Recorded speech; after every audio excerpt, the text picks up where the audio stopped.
Questa storia ci porta dritti nel Sulcis. La scena si svolge nella località di Barbusi.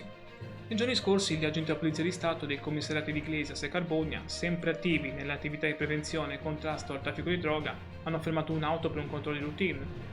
A bordo di quest'auto c'erano due uomini, 37 e 45 anni, e una donna di 51. E c'è un dettaglio che non è passato inosservato. I tre erano già noti alle forze dell'ordine per precedenti in materia di stupefacenti. Durante il controllo il loro comportamento nervoso ha subito insospettito i poliziotti, che hanno così deciso di approfondire le verifiche. E, come spesso accade in questi casi, i sospetti sono rivelati più che fondati. Dentro il veicolo gli agenti hanno scoperto circa 45 grammi e mezzo di cocaina e ben 90 grammi di sostanza da taglio. Un quantitativo non indifferente che lascia intuire un'attività di spaccio ben organizzata.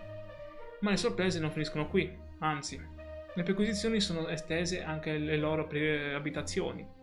Nell'appartamento della donna i poliziotti hanno rinvenuto ulteriori dosi di cocaina. Attiemi tutte le formalità di rito, i tre sono stati prontamente arrestati. Il giorno successivo, il giudice per le indagini preliminari, dopo l'udienza di convalida, ha confermato l'arresto per tutti e tre. Tuttavia le misure cautelari sono state differenziate. Per i due uomini è stato disposto l'obbligo di dimora, mentre per la donna non è stata applicata alcuna misura cautelare. È importante in questi casi ricordare che queste decisioni sono prese nel rispetto della presunzione di innocenza e dei diritti degli indagati. Questa cooperazione rientra nell'impegno costante da parte delle forze dell'ordine, che lavorano senza sosta per la sicurezza e il benessere della nostra comunità nel Sulcis Iglesiente.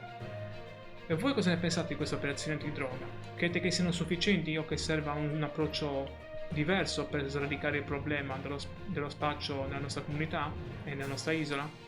Lasciatemi un commento con le vostre riflessioni.